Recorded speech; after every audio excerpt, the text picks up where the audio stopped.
মধুরাজন হরি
কৃষ্ণায় নমঃ।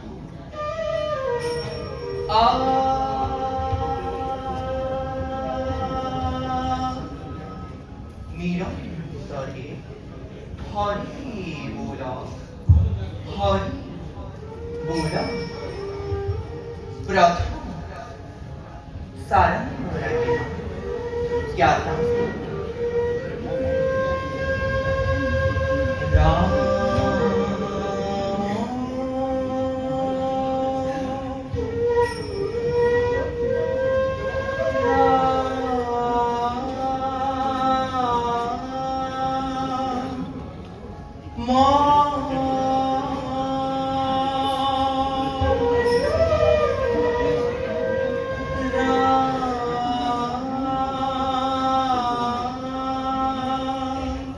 ইমাম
মোর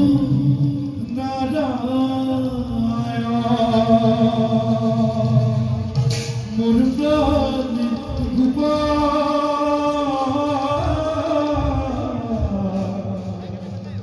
দীনবন্ধু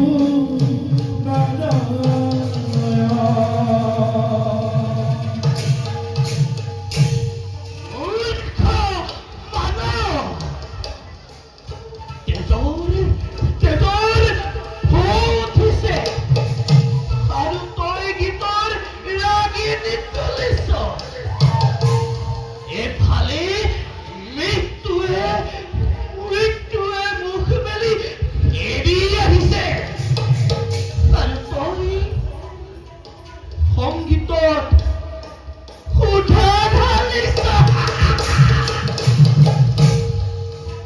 নহয় নহয় নহয় ঠিক কৰিছ আনন্দ কৰ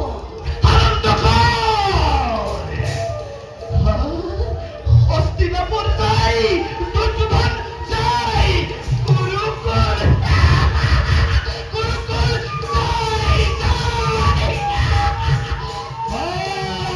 উৎসৱ কৰে মহোৎসৱ কৰে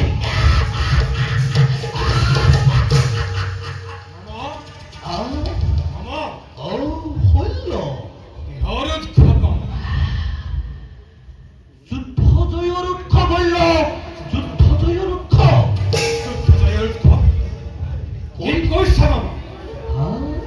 কৈছো আজি দ্ৰোণাচাৰ্যই কৌৰৱৰ গৌৰৱ ৰক্ষা কৰিছে পাণ্ডৱ বিভকে পলাইছে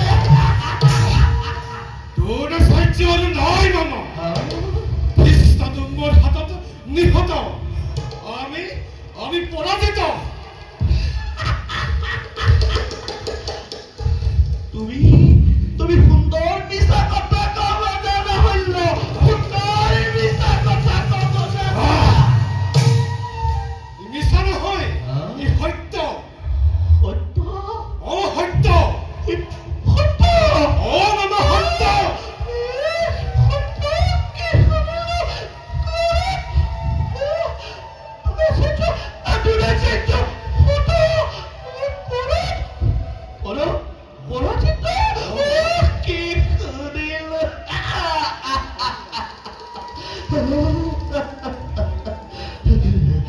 বেজাৰ কৰিলে আৰু কি হ'ব মামা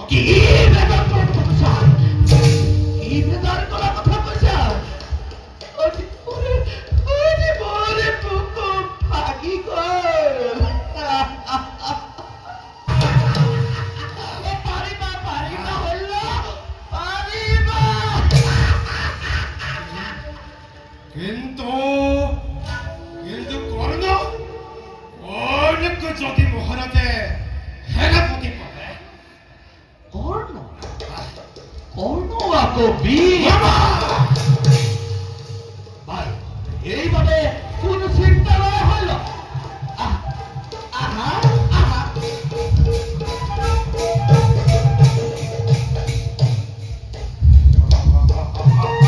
শৰণ ৰে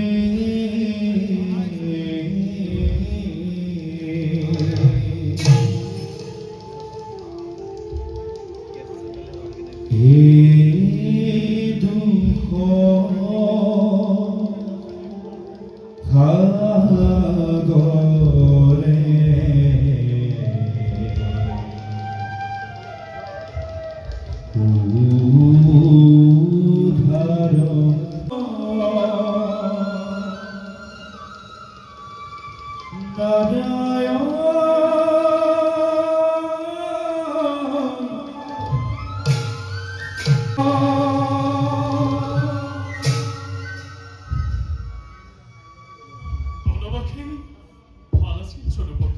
সঁচাকৈ ভাল সাংসাৰিকী ভোগবিলাকৰ প্ৰাধান্য বনত নাই ৰাজত্বৰ বিষম চিন্তাই মস্তিষ্ক উৎফান্ত নকৰে হকা বনত সদায় শান্তি সেইবাবে শান্তিকামী ঋষিমুনিগণে নগরত আশ্রম নাপাতি বনতে পাতে হতা তেন্তে তেন্তে আত্মীয় স্বজন বিরাট করে লাভ কি হতা একো লাভ নাই হতা তেন্তে কুরুক্ষেত্র ৰণৰ কিমান নতে সামৰণি পৰ কুৰুক্ষেত্ৰ ৰণৰ সামৰণি কুৰু পাণ্ডৱে পেলাব নোৱাৰে হতা কিয় কিয় হতা কিয় বোধ কৰো ধৰ্মৰ বাবে ধৰ্ম অ ইয়াত ইয়াত ধৰ্মৰ কথা কি আছে মাথা এটা হত্যা বংশনাশ বিৰাট ধ্বংস এটা বিৰাট ধ্বংসৰে প্ৰয়োজন হৈছে হতা ধৰ্মৰ মৰ্যাদা ৰক্ষা কৰিবলৈ পিতামহ হত্যা কৰা গুৰু হত্যা কৰা এই দুৰ্বল নিৰীহ পিতামহ ভীষ্মৰ তেজে ৰাঙলী কৰিছো হাত শিক্ষাদাতা গুৰুৰ তেজে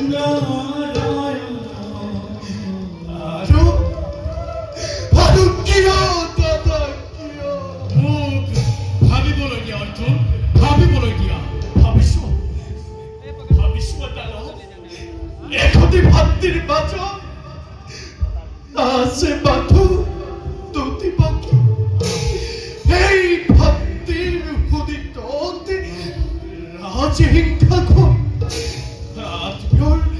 আত্মীয়ৰ শ্মশানতে সাম্ৰাজ্য স্থাপন কৰি দাদা কিয় দুবোধন কিয়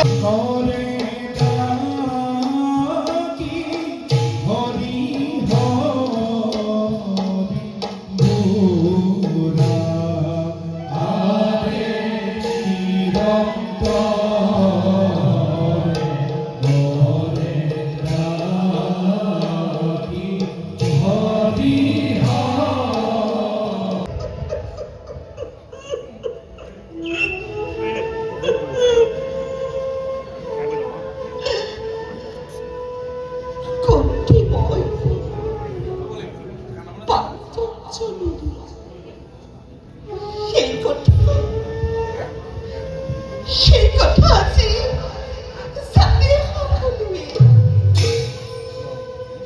কিন্তু পৃথিৱীখনে যে কৰ্ণমৰ এই সন্তান সেই কথাটো কোনেও নাজানে কুমাৰী আছিলো যেতিয়া মই মাতটো একেবাৰে ছোৱালী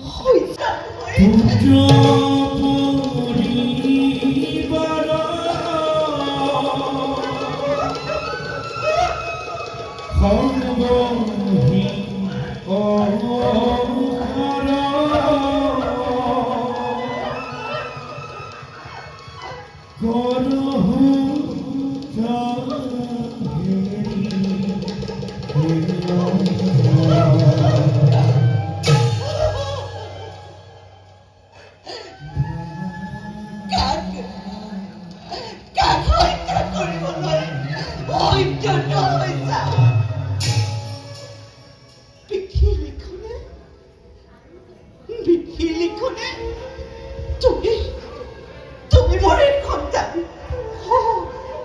মোর এক সন্তান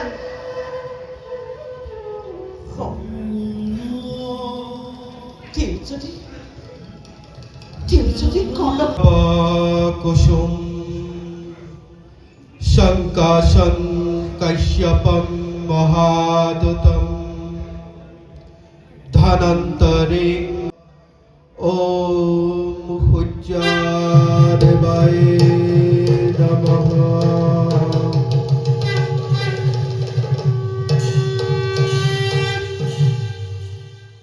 हे दीनबने দিনহীন কর্ণর দেবতা এই নেক্ষিণ কর্ণর ভক্তি ভরা অঞ্চলি তুমি করিবা কহন তেজ দিয়া শক্তি দিয়া বল বীর্য দিয়া প্রভু অনন্ত পুত্র কর্ণ পুত্র নয়নের মনে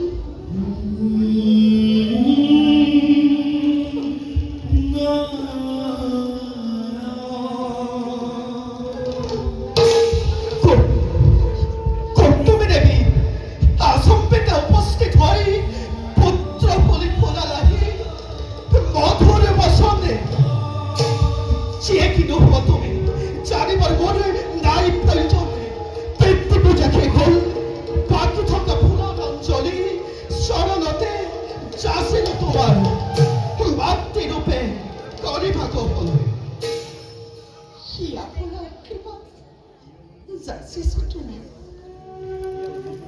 কুন্তি মই পাণ্ডব জননী পাণ্ডব জননী তুমি পুত্র নন্দন কুন্তি মই সঁচাকৈয়ে জননী তোমাৰ আশা পুত্ৰ হ'ব ভাগিনী কুন্তিয়ে লগো আছে তোমাক সাৱটি মুখতে মাতৃ তুমি পঞ্চ পাণ্ডব পুত্ৰ সেই নিমিত্তেই জগতত তুমি পাইছ বন্দনা পুত্ৰ কিন্তু কিয় দেবী কিয় উপচাসী আহি এই নেকিনি কৰি নক চাষী দিছা অস্তিত্ব তোমাৰ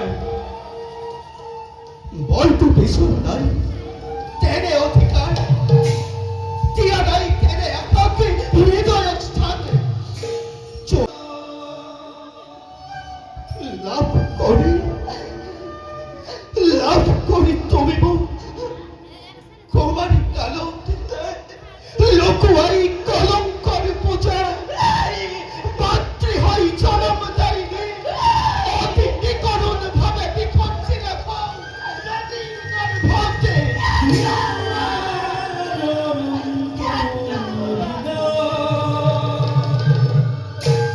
লাভ ভাবিলা পদ্মা পদ্মা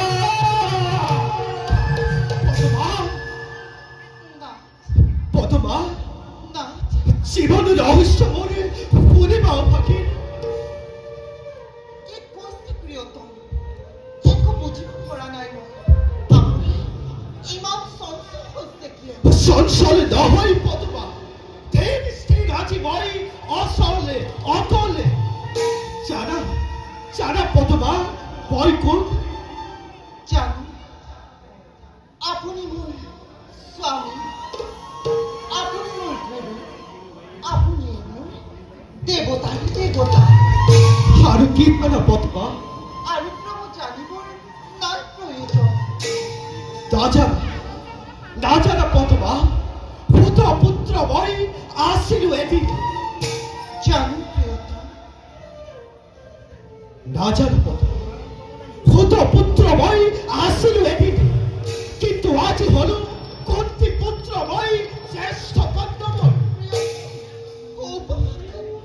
উপহাস নকৰিব প্ৰিয়তম পদ্মা উপহাস নহবে মাতা আহি যমুনাৰ তীৰত আজি প্ৰভাততে কৈ গল মোক কি ক'লে রাধার তনয় তাই নহয় কুন্তি পুত্র তুমি মোর শ্রেষ্ঠ পাণ্ডবর কিন্তু এমন তোমার কি যে অনন্ত লীলা অপাহরি করুণা প্রভু করুণা নহয় পদ্মা ইছে প্রতারণা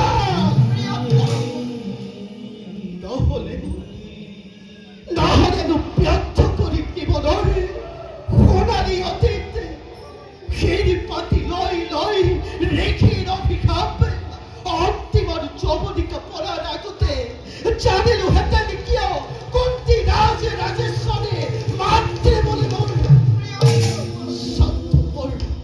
স্বার্থপর পদ্মা স্বার্থপর সমগ্র বিশ্ব আজি স্বার্থ নাকর ওরা পদ্মা কলঙ্কর কালিমা কম আছিল পক্ষপাতি আছিল নহলেনো গ্ৰীষ্মখন বিৰে 10 দিন আৰু দুৰাচাৰ্যই মাত্ৰ 5 দিন যুদ্ধ কৰি পলকি পৰে গল ভালেই হ'ল সহ্য বিজ্ঞত কুৰুকুল এতিয়াও এৰ হোৱা নাই এতিয়া অন্য এজনকে সেনাপতি পাতি যুদ্ধ চলোৱা বহি নাথাকিব ভগিন বহি নাথাকিব বহিবৰ সময় ক'ত মামা ভাবিছো মাত্ৰ ভাবিছো ই শক্তিকে বলিয়া লাগি পাণ্ডৱ সেনানী ই শক্তিকে বলিয়ান হৈ ধনঞ্জয় হৈছে নাকি বহু বিপুল বাহিনী ঠিক কৈছা ভীষ্ম দ্ৰোণকে বধ কৰিব পৰা শক্তি পাণ্ডৱৰ নাই চক্ৰান্ত মাথো চক্ৰান্ত ভাগি চক্ৰান্ত এই বাৰ্তাটো ব্যৰ্থ কৰিম মামা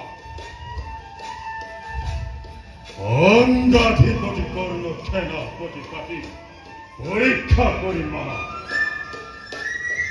পঞ্চশহুদাৰে ধৰে ভয়কতি কিমান পৰীক্ষা কৰিম মামা কূটনীতি ষড়যন্ত্ৰ কিমান শিকিলে থৈ ৰাখাল বালকে বোবা দুৰ্যোধন মামা কৰ্ণকো চিনাতা তেওঁ যদি আকৌ সেনাপতি হৈ ইফাল সিফাল কৰে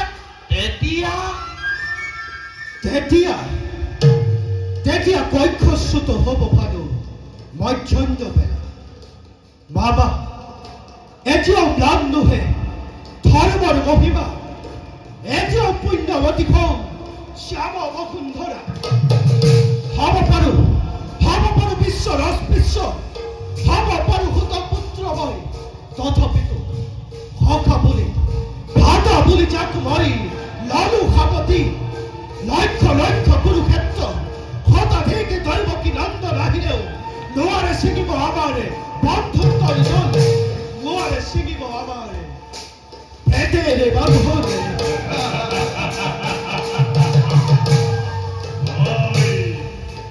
সকলোজন সখা আৰু সেয়েহে আজি তোমাক সেনাপতি পদে বিভূষিত কৰিব খুজিছো সখা এই দুঃশাসন ঘোষণা প্ৰচাৰ কৰা কোনো বাহিনী অতি শীঘ্ৰে ৰণযাত্ৰা কৰিব লাগিব অংগৰাজ হব আজি সেনাপতি নিজে জয় অংগৰাজ কৰ্ণ! জয় অংগৰাজ কৰ্ণ!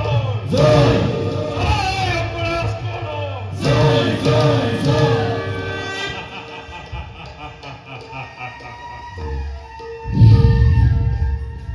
এই দুঃশাসন এবাৰ যুদ্ধটো যদি পৰাজয় হ'ব লগা আছে অসম্ভৱ দাদা এবাৰ নজয় অনি বাধ্য হবাৰ কৰ্ণ মহাৰথী যদি হয় সেনাপতি ৰাম হৰি ৰাম হৰি বুঢ়া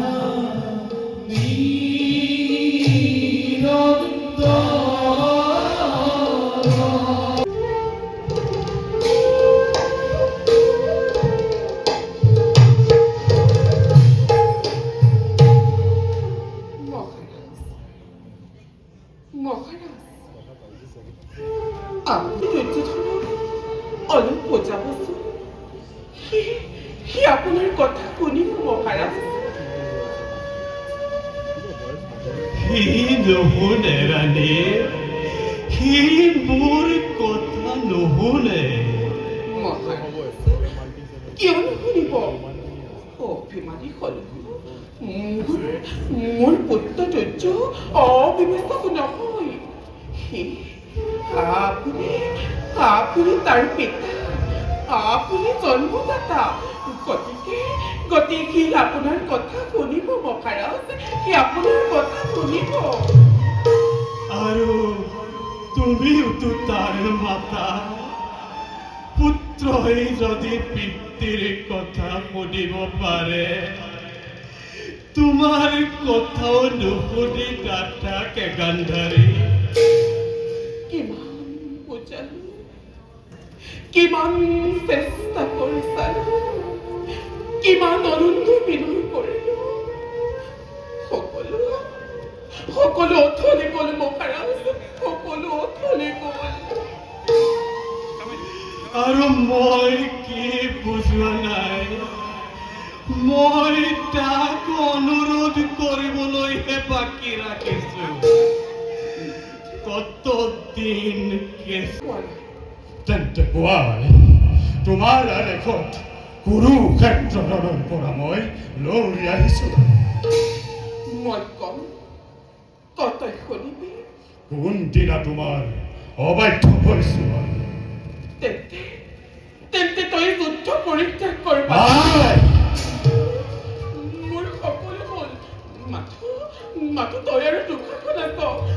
মোৰ কথা শুন বাছা, তই যুদ্ধ পৰিত্যাগ কৰ বাছা, তই যুদ্ধ পৰিত্যাগ কৰ। কিয় সেই একেটা কথাকে ধৰি আছা তুমি? কিয় ধৰি আছো মই একেটা কথাকে? মাতৃ কি বুজাম তোক? ভৰ বয়সতে এটাকৈ ৯৮টা সন্তানে মুখেৰে গুচি গ'ল চিৰদিনলৈ। সিহঁতে মোৰ বুকু ভৰাই আছিল।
জয় মহাৰথী কনৰ, জয় মহাৰথী কনৰ, জয় মহামহাবীৰ কনৰ।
আজিৰ যুদ্ধত জয় হৈছে যদিও ইয়াতেই নিৰ্ভৰ কৰিব নোৱাৰি।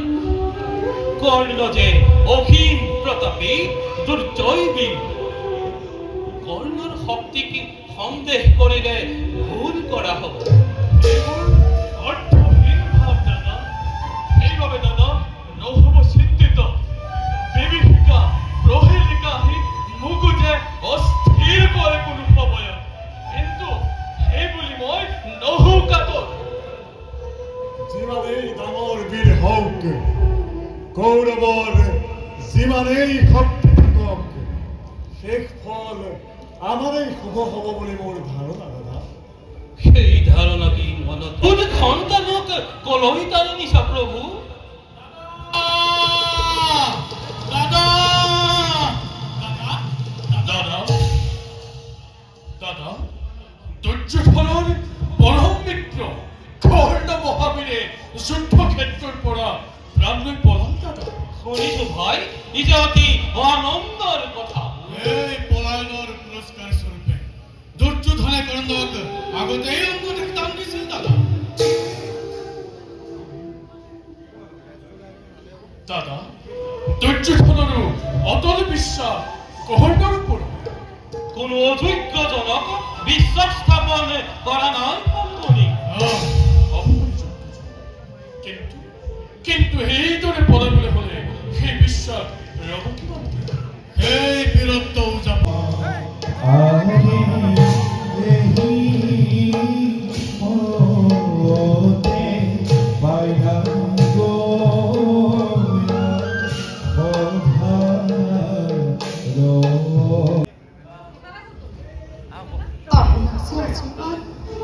চঞ্চল দেখিছো কিয়? যুদ্ধত আমাৰ পৰাজয় হৈছে যজ্ঞ। পৰাজয় হৈছে? কেনেকৈ পৰাজয় হ'ল? মই সংক্ষপ্ত আৰু অস্বস্থ বাৰ্ণটোত ৰং কৰি থাকোঁ কৰ্ণই দুৰ্জয় বিক্ৰমেৰে আমাৰ বিহুভেদ কৰি সকলোকে পৰাস্ত কৰিলে। দাদা নতুন সহদেৱ সকলো পলাল। ধৰ্মৰাজেও প্ৰাণে চেষ্টা কৰিছিল, কিন্তু তেওঁৰ চেষ্টাও যে ব্যৰ্থ। মই নহয়, মই ৰজস্বলা দ্ৰৌপদীৰ চুলিত ধৰা নাই। একবস্তা সঠিক ৰাজসভাত মই ব্যৱস্থা কৰিব খোজা নাই। বিকুদম, মোৰ বক্ষ ৰক্তপাত কৰিম বুলি তুমি প্ৰতিজ্ঞা কৰা নাই। তোমাৰ প্ৰতিজ্ঞাৰ লক্ষ্য এই ৰাজভাতা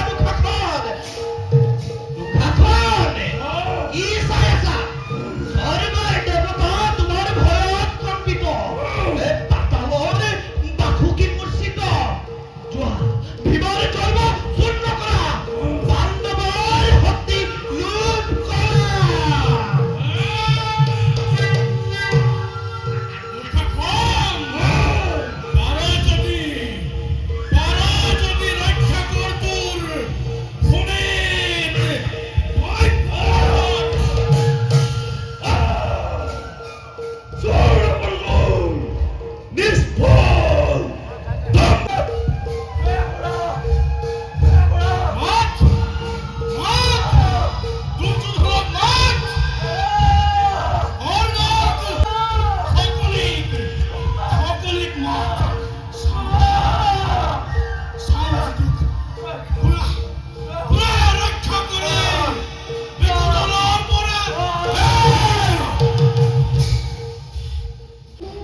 প্ৰাণ